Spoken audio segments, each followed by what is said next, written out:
Et ça le quoi muto zo bisa mutu. Fukama ya mabele alezo biloko kolia. Non. Nous ne sommes pas des lâches. Yo koya na loyengete yo bisa biso voilà na kati lopango ekomi ngai na otonga ndako awa epa na ngai yo na kosala o couloir et puis na kotongelo ndako kuna me yeba ki a partir lelo lopango ekomi na ngai. Yo nani?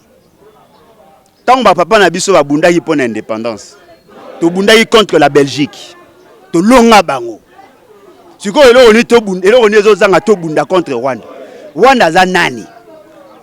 Est-ce que bango ne bazana bana ba cerveau à plusieurs étages? Ceux qui t'ont gilet te tche bango na musuni ba ozokate. Ba batu.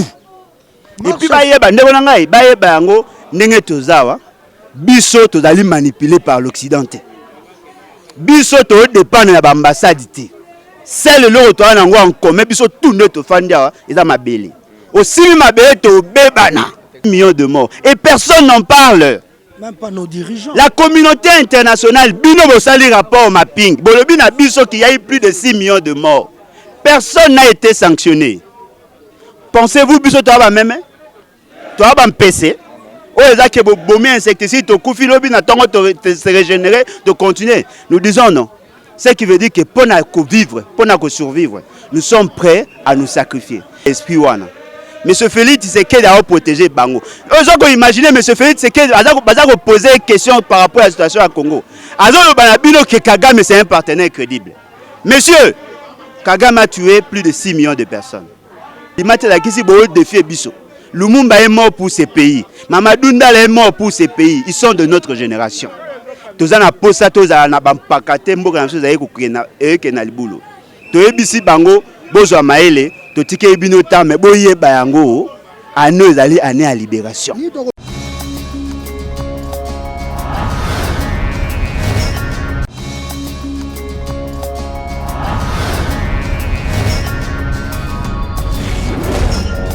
Bonjour, bonsoir, bienvenue dans l'émission Otoloba Totolobate, Tokoloba, émission Oyo, et ça permettre biso Toloba ka vérité. Le Otoloba vérité nini ba makamba ba Rwanda ba tubabi onze to tumbi makamba ba Rwanda. Mais tant que to bomi makamba ba Rwanda, to moni Moïse Nyarugabu kobima koloba melelo na kozana nani lelo nazana moko ya ba congolais oyo ba congolais pe balinga mingi ale bolojwa toyoka nanu penser na ye sur maloba ya Moïse Nyarugabu ti maloba ba menace o ba ko sala député Moindo mbote kulutu ndeko ya combat révolutionnaire ale bolojwa mbote ndeko na ngai na lela fort ba guerrier na tibino ndeto na ngo posa. En tout cas, merci pour l'opportunité. Toyoka ki Moïse Nyarugabu logozo soit batuna mitema déclaration Moïse Nyarugabu to bengango menace to nini wa lobi obligé biso tous ensemble c'est to kufa lokwa ba idio batu batuni mibali basili na Congo yo oyoka ki yango ndenge. Bon, eloko moko ya liboso un principe mutu to azali censé akoyeba. Nul n'est obligé de vivre dans l'indivision.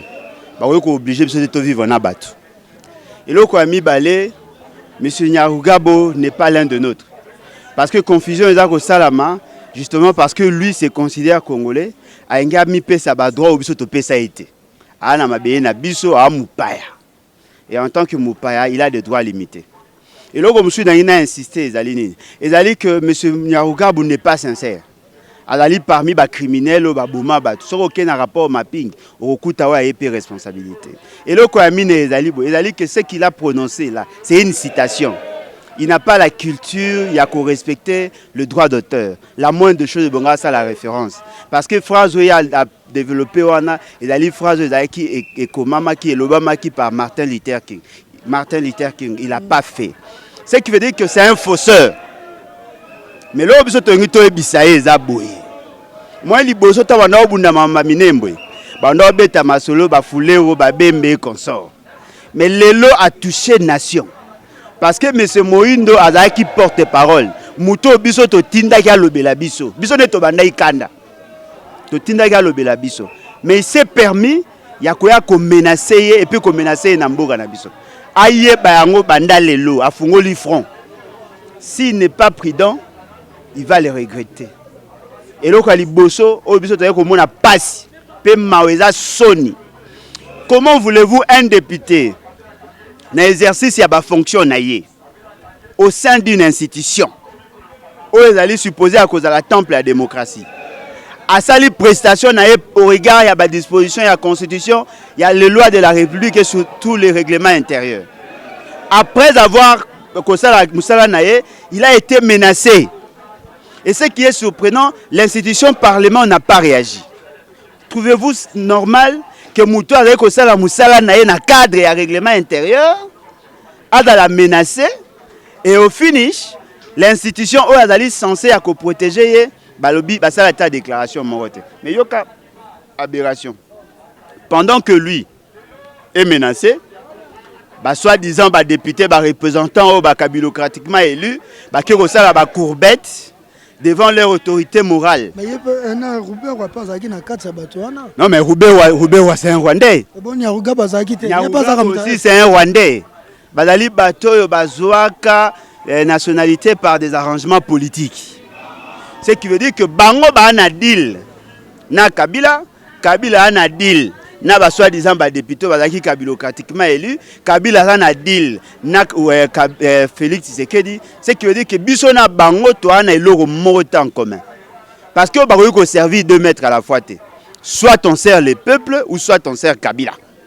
On ne peut pas les servir les deux à la fois. C'est-à-dire que Batouana bazali bateau bazali au service, il y a Kabila. Mais là, vous avez la passe. Comment expliquer que les députés basent à la solidarité?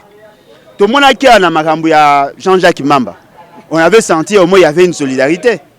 Mais cette fois-là, il y a un Rwandais, ou un comment Congolais par accident, Azakolinga a menacé un député qui défend les dispositions de la Constitution et son peuple. Mais personne ne réagit. Mais na bandi de maloba oyo Moïse Nyarugabo alobi lelo maloba Martin Luther King et bandaki lelo te soto zongi sima tango basala ki rébellion Alexis Tambopa alobaki yango Nyarugabo pa évoquer ki obisoki lelo to obligé ba congolais te ba ensemble na ba Nyamulenge lobby 3 ans to 5 ans après ba kobunda bana biso ba kobunda na banane. Alexis Tambo Mwamba, défenseur ya Banyamulenge, na Sénat, président Sénat, koto yo ba député lokola ba Nyarugabu, ba Ruberwa, à venir à Congo ezanini. Ndeko na ngai esengeli mutu nyonso ayeba, à venir à Congo ezo dépendre na ba dirigeant te. À venir à Congo dépendra na jeunesse na ye. À venir à Congo ko dépend na population. Et puis ce tali même citation ya sali, à décontextualiser. Parce que ce retali na contexte Martin Luther King alobaki, ce n'est pas le même contexte. Martin Luther King a bandé ko senga plutôt batu nyonso bandé ko combattre l'injustice, bazala en bloc pour faire face na bateau bazala ko imposer bango racisme. Mais oya yesko ya lobini, alingi ke biso tondi mabango, to vivre na bango, to pesa bango mabele pour que bango ba reconnaître ba pesa biso paix. Attendez monsieur. Toi na posa ko la biso paix à façadité. Eza le quoi muto zo ko bisa mutu. Fukama ya mabele alezo biloko kolia. Non.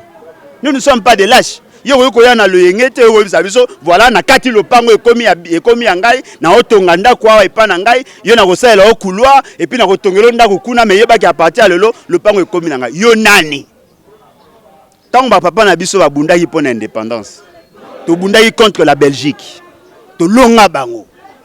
Siko elo oni to bunda elo oni ezozanga to bunda contre Rwanda. Rwanda za nani? Est-ce que bango ne basana bana ba cerveau à plusieurs étages? Ceux qui t'ont gilet to tche bango na musuni ba ozokate ba batu. Et puis ba yeba ndeko na ngai ba yeba yango ndenge tozawa biso tozali manipulé par l'Occident. Biso to dépend na ba ambassade te. Celle le to na ngo en commun biso tout ne to fandia eza mabele. Aussi mabele to bebana. Et puis bo kansate ne za to banga abino. Bobino na boule na bo boule non voilà le corps bo maka 6 millions non attention na kati na biso tout to ba guerrier biso tout to ebesika bo kendaka to ebi makamuni ba salaka biso tout to ba guerrier ngana ba seka weke de ne dans ce to bito bunda to bunda so to ko kende ba mboka to kende so ki to ko zwa nini to ko ya so ki bo menacer nzangi boye bango bo menacer biso ba to tindaki so ki kuna bo betami awa pe bo betama. Soki kuna bobomi awa pe bokozala na insécurité. On va plus accepter. Vous n'avez plus à faire na bateau boneko buna ba bembe ba fuleo. Te. Bo buna na 450 tribus. Na kanda tout anango to tchango na nzoto na bino. Alors boke ba ko menacer député na biso, ata ko kozala ba faiblesse na personne n'a le droit ya ko simba muto aza ko défendre terre to la solidaire to ko mobiliser batu to bana ce qu'on a opération to ebindako to ko yaka epa na yo Nyarugabo to peso mbote to ko beta ote to banelo mote to peso ka mbote bonjour Nyarugabo to bimito kei au senti que tu es méchant. Ok, non, quand somme ya mbote. Tout le bateau mona qui marche moko ya soutien ya Rouberwa quelque part, mais ba projeter les sous marche ya soutien ya Rouberwa na Kinshasa. Ba congolais, ba toi FCC, ba toi cash, to ba tout. Ndeko na ngai ata satana na bato ba soutien na ngai. Mais boye ba kanda nzambe zoya.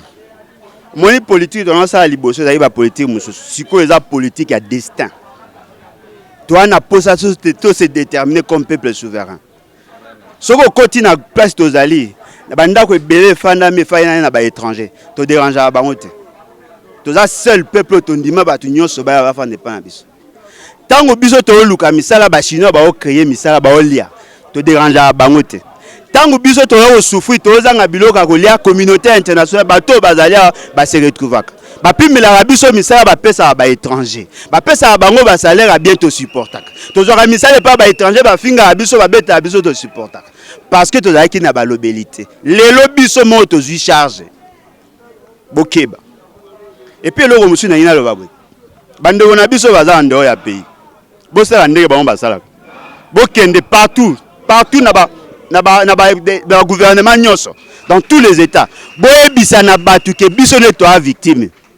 Parce que ce qui est na Rwanda, babi génocide à Bango bazaki 850 000 personnes bakufaki. Mais chez nous, il y a eu plus de 6 millions de morts et personne n'en parle. Même pas nos dirigeants. La communauté internationale, bino bosali rapport mapping. Bolobi na biso qu'il y a eu plus de 6 millions de morts. Personne n'a été sanctionné. Pensez-vous biso to ba même? To ba PC.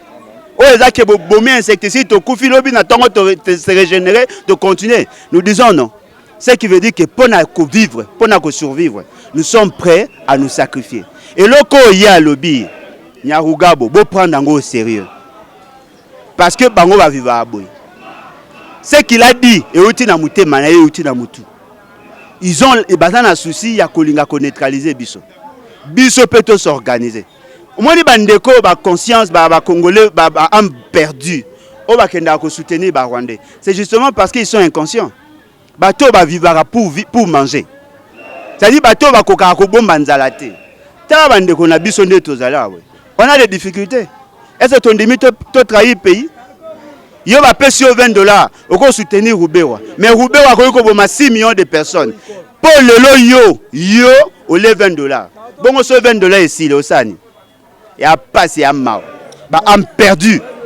To lobela moi mokie pour un rapport mapping pour tumboli yango. Bon, yambono to lobe rapport mapping to lobe likambo ba tutso.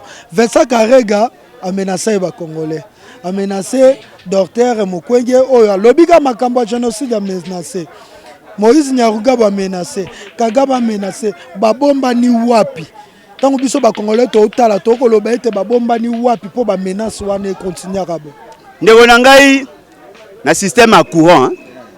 Courant que ko uta na inga et comme na logette pour que ne likolo ko kota na bandako na ba prise ba tiaka ba visible au moins lelo mutao protéger bango et a Kabila na Félix Tshisekedi ce qui te monite ko atteindre bango te to faire sauter visible faut bo tiaka esprit wana monsieur Félix Tshisekedi a protéger bango ozoko imaginer monsieur Félix Tshisekedi bazako poser question par rapport à la situation à Congo azolo bana bino que Kagame c'est un partenaire crédible.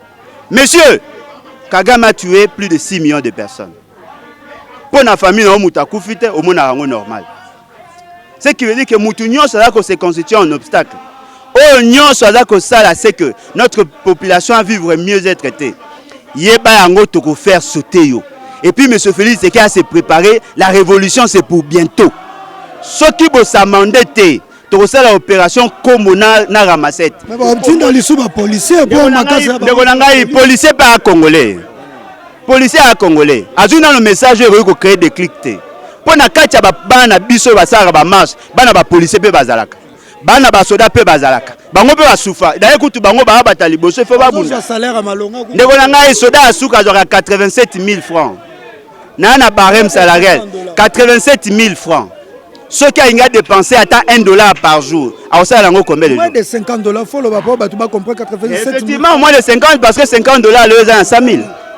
Ce qui veut dire que Yemoro déjà a moins de 80, près de $85, moins de $45. Ce qui veut dire que Yemoro est dans l'incapacité, il y a qu'à couvrir ne fût-ce qu'un mois. Ce qui veut dire quoi? Net aux allélos. Tous les policiers, les militaires, bitumba au côté, bitumba à libération. Mutuna muta jouer rôle naï. Biso to ana balut. Bino bo ana fourchette. Okuna ana mbeli to bongama to bunda. To bunda kaka soki bato ana bazongi na balimate. Po soki bozongi na limate la kisi bo défier biso. Lumumba est mort pour ce pays. Mamadou Ndala est mort pour ce pays. Ils sont de notre génération. Tozana posa toza na bampakate mboka na so zaye kokena na libulo. To ebisi bango bozwa maele. Totike bino tame boye bayango ane ezali ane à libération. Ni to ça pour rapport mapping application nango ezala réel tribunal international tozwa yango na mbokoko. Ndeko na ngai toza na difficulté moko ezali nini. Ezali que les personnes qui devaient porter cette responsabilité ezali ba institution. Mais oza na espoir na institution quoi monsieur Félix Tshisekedi. Est-ce que boyebi que neto lo balelo une semaine oya lobaki ki a ko réagir. Une semaine au na peuple congolais que non voilà na yotu ko yebisa bino ke na ngina zo ba décision na osa la consultation une semaine après na kozongela bino lelo ne tolo ba une semaine ko kate et koki na pusa gango nanu une semaine ko kate et koki a consulter nanu te a osa nanu te pe ko yebisa bino non voilà je ne savais pas que une semaine ko kaki ya e ba rendez-vous ba programme ya ba mariage a e ba mambalo ba te il était en dehors du pays chez bien évidemment bien évidemment il y a Rozalaka libanda mboka il y a dirigeant bien libanda a dirigeant bien libanda aujourd'hui to comme une affaire en semaine il s'est pas prononcé un chef quand il dit quelque chose il faut respecter yango olobaki une semaine et coquille. Ce qui veut dire l'homme, M. Félix Tshisekedi, il n'est qu'un simple président de la République. Le chef de l'État est à Kingakat. On l'a senti. Quand le chef de l'État donne l'ordre, il y a Zongarana aliment. Il n'a rien à faire. Il n'a pas assez de couilles pour nous faire face. Le quoi a Banga Kabila. Et que Yebiso to ana posa to kota na Kabila. Il y a se constituer na rideau, na rideau, na porte, na nyoso to buka to kota kuna. Merci beaucoup Liloba Soukanayo pour ton souki en émission. Une émission autosoukia mais le combat continue na libération il y a Congo na biso. Amen. Et le ko ezali frère ezali bande ko na biso to se mobiliser. To se mobiliser parce que si nous n'arrivons pas à atteindre cet objectif, ça sera très difficile. Et le ko to to bisana batu ezali nini? Tango batu bakenda bitumba ça peut-être batu na babunda te. Tango batu bakenda bitumba basala nini? Ba mususu ba ko luka biloko na zamba. Bamsu ba olamba bamsu ba obunda ceux qui ont alembi musu a remplacé mutuna muta jouer par na ba jeune bo mona ba obunda pona bino moropeo senga ta moi numéro ils appellent bien pour ceux qui besoin encourager bango te ba osomba bango bato ba obunda pona bino bo soutenir yo za na mbongo mwana tant ko bunda te pesa yembango mai et ko za appelle bien bosala ka biloko wana oleke bosenga numéro na nga ya téléphone na reprofiter bozwa mbatant moko awa bosenga numéro na ye bobenga ye soki bopesa code ya western soki ni bopesa bango plus ba okoma fort plus combat na biso za ko évoluer plus ba ozanga plus faiblesse yo kota to ko atteindre objectif te je crois ndeko na ngai numéro na yo zali important yo kozwa opesi numéro ceux qui ba bengi yo okoti en contact na ba combattant ngongana sko to kozala fort so to ozanga ta biscuit et kozala passe responsabilité na bino pezali bo se mobiliser. Merci beaucoup. Merci pour Toyoka qui même bande comme Musuba Kenda ko proposer 15 000 et pas batanga voilà $15,000 dans seconde de quoi ça ne logoté antika combat pour na 15 000 bo simba bato ba ko bundela mboka pour combat ezaki makasi ko mona même bana Israël to ba ko bunda basusu bazaka la sima ba ko soutenir bango to kutani mbala sima ezaki nga trésor King Bukele na ndeko na bino Alain Bono Joa les révolutionnaires yaza révolutionnaire politicien te to que non na révolution après to ko lata kazaka ya ba politicien na sima après libération. Merci to kutani mbala sima.